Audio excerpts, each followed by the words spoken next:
Unique Ways with Thomas Gerard emerges with people from all walks of life who, through their own unique angle, succeed and flourish. Enjoy the ride and welcome to Unique Ways, an audio podcast. Hey everyone, welcome to Unique Ways with Thomas Gerard, an audio podcast. Got a really great guest on today. She's an artist focused on creative outcomes and has also achieved the balance needed to run a successful company. Her early aspirations were not to own and run a studio, but as she stepped forward in creative work, she realized that great outcomes require a talented, multifaceted team, including great producers and support staff. Please join me in welcoming Erin Sarofsky. Welcome. Thank you. Happy to be chatting with you. Are you ready for 20 questions? I am. Okay, question one. Tell me a little bit more about yourself. What do you do? What do I do? I'm a designer, primarily a motion designer, uh, creative director, a director of live action on occasion. Um, More and more, I consider myself an entrepreneur and a CEO. But I guess at the end of the day, I'm just a creator and a maker. And I love that. I love making things and thinking about making things and looking for new things to make with new people and even older friends. Yeah. Great, I love it. Okay, so question two. What's a key piece of knowledge that makes you different? Yeah, so I think what makes me different and dare I say special is that I sometimes I talk in the we because I'm used to talking about the company, but I've been so entrenched on the brand side, working with brands. Um, but I've also been working on big entertainment projects and working with filmmakers and studios. So I think being so rooted in both the brand and entertainment side gives me a unique perspective on almost every assignment. So whenever I'm working on entertainment jobs, I'm thinking about like, how can I better brand this? How can I do, in addition to story and narrative and things like that and character development, I'm thinking about like, how can I make this feel branded? But then when I'm working on the branded side, I'm thinking about storytelling and narrative and character development, even if it's super short format. So I think that unique perspective is definitely what makes me different. Nice. Number three is why this of all things? Why do you do what you do? I just love really solving problems with design. And I do love process. I think so many people focus on outcomes. But when I look back on a job, it's more the process that I remember and enjoy. And that has to do with the people I work with, the way we work, and all of that. So, yeah, I like solving, and every time you're working with a client, Mhm. you're not only solving to a bigger problem, but every week or every couple days, you're showing your progress and you're solving problems along the way. Like, oh, it does this, but does it do that? So you're constantly problem solving. And I really love that and think that doing that in the right mindset ultimately makes the work better and better. Great. So some people struggle with number four, but the question is, what does your future look like? What does my future look like? I just like really want to be working with a handful of collaborators who are super important to me.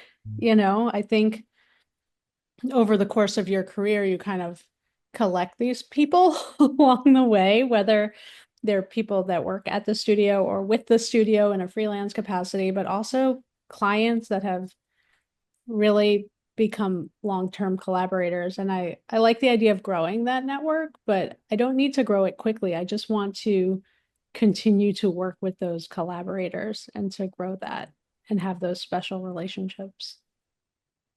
Nice. So number five, we say is unique to this show. The question is, let's talk about location. How does the notion of place play into what you do?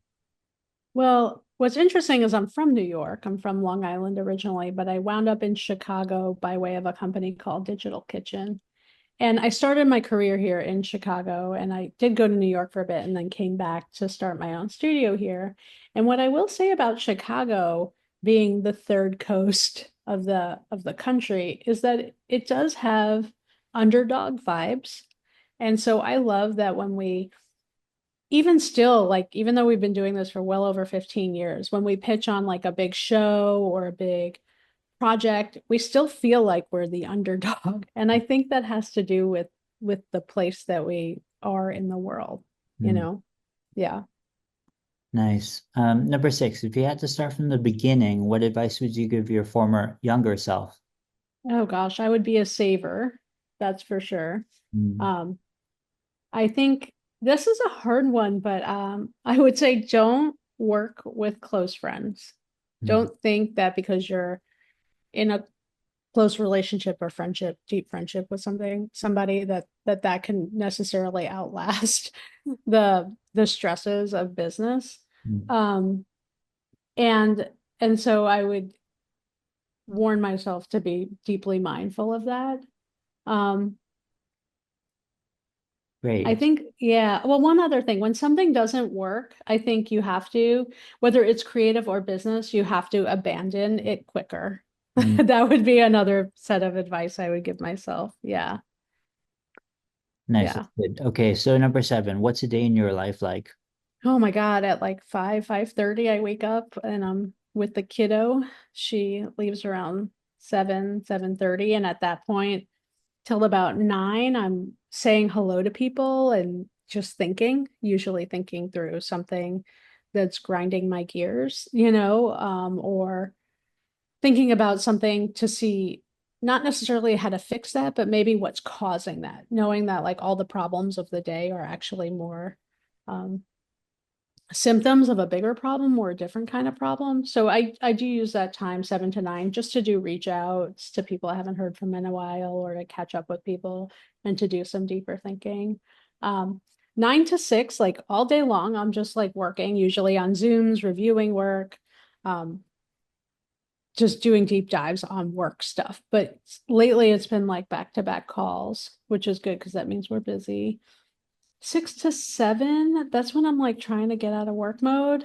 Um, and then 7 to 8, I'm with the kid again. And then 8 to 10, I'm usually like shifting into neutral and either doing like lazy work stuff that I could do passively, usually while watching TV before I go to bed at 10. Was that too detailed? No, it's perfect. Okay. So eight is around lifelong learning. It's a popular topic. How do you stay up to date? Yeah, so I listen to a lot of podcasts. There are a lot of people I follow. Mm, Um, and I read a lot of books. A lot of now that I have like a longer commute, they're audiobooks. Um, so I love when people cast really good readers. But I love Create Academy and Masterclass. I mm, think, just they're very well produced, they're short enough, and you can really glean when you're in your career this long, when Amy Poehler's talking about how to work a room, you can really glean like a lot of really great insights from mm. her as she's doing that. So I thought that that was really great. And then I do occasionally workshops in person. I do think I believe in being in person and like human connection and meeting people. So I do like showing up for things at least a couple of times a year, whether it's like a one club thing or like an off conference or something like that. I think that's a really good thing to do. Nine is about tools. Can you talk about your use of digital and analog tools? Yeah, so I mean, like I've always been a Mac kid from the 2GS on.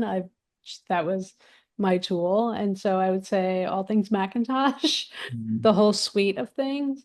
Um, Adobe and the Google suites are great, but I always have a notebook and I always take notes with a pen. Um, I was one of those kids that I was such a visual learner that when I would take notes, I'd write them out in different colors and different ways on the paper. Like it would almost become like crazy illustrations in a way. And then when I would take the test, I could recall everything perfectly mm. because I could visualize it. And so I always got like way better grades than I probably deserved because it was mostly just memorization from that. And then it was like gone the next day. But um yeah, I love writing with different color pens and different styles of pens just on really smooth paper, like a Mm. really, really smooth, like not quite glossy, but really smooth. So there is something about the tooth of the paper and the feeling of the pen. And then as I transcribe that, like at the end of the day, from that to digital into the computer, like they just and or they become briefs and things like that.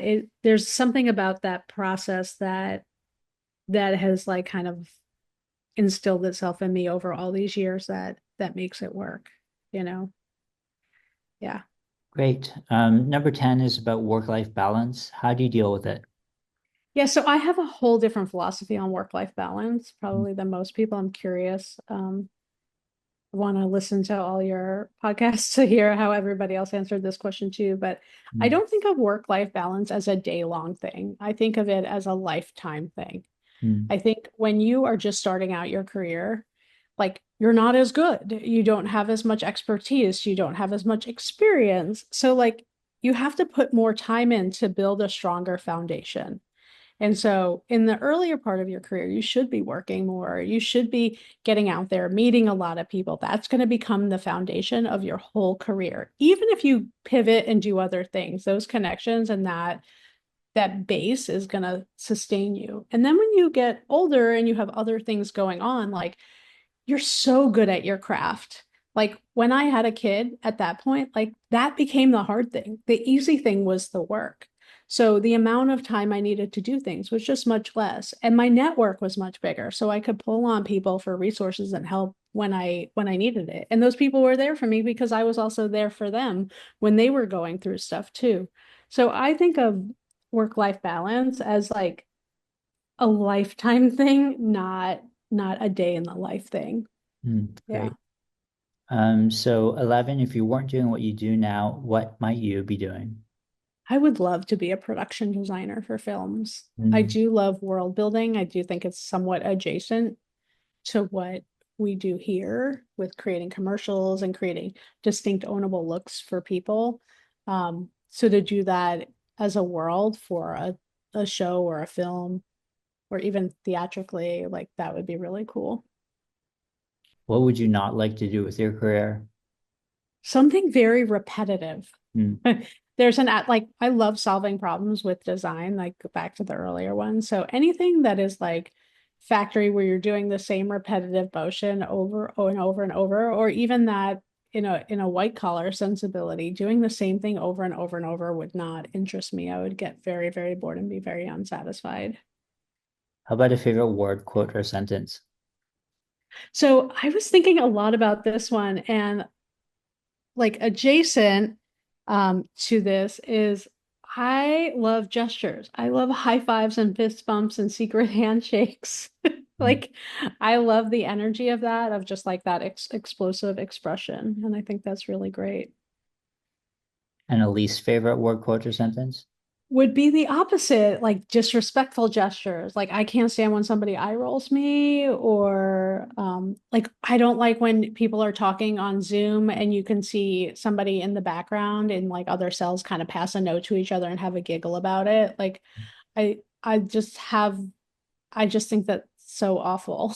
Mm. Just be present, be respectful, and be mindful of what you're projecting towards people. Yeah.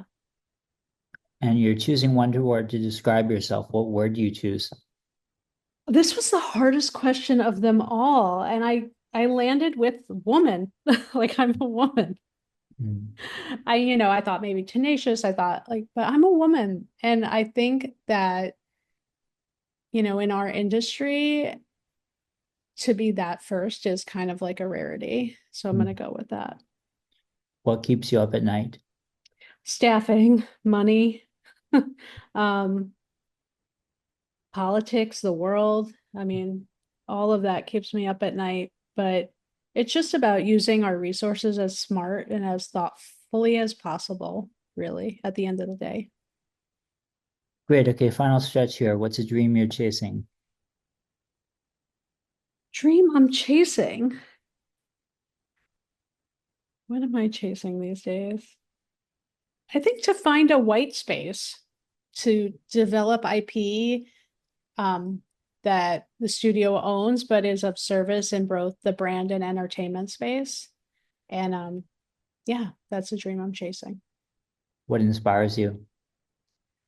Beautiful spaces. I love curated collections. If you were to show me like a collection of erasers that you've collected, I would be so into that. I love curated collections.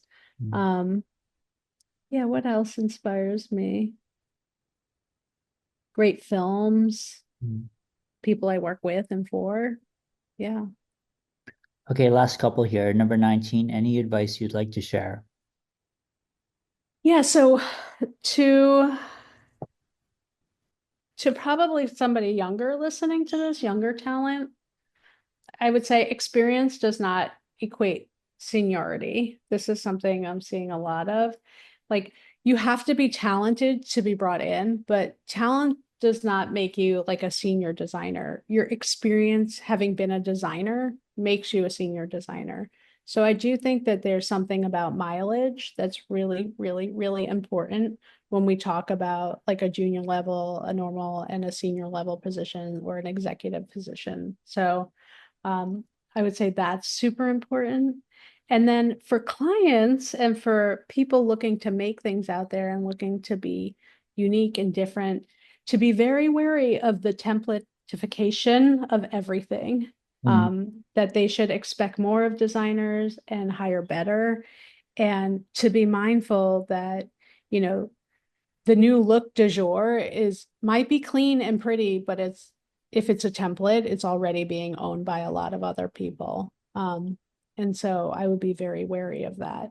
You know, the tools are going to start to shape our world, and all these tools are coming with templates. And so we have to be very careful that that does not become the way. hmm And finally, number 20, how can our listeners keep tabs on you and what's our call to action? Yeah, I would say follow me on Instagram at just Erin Sarofsky, and that's the same for LinkedIn. You can also follow the studio at Sarofsky Design on Instagram and just at Sarofsky on LinkedIn. Those are our primary places where we put our wares and thoughts and thinking and stuff.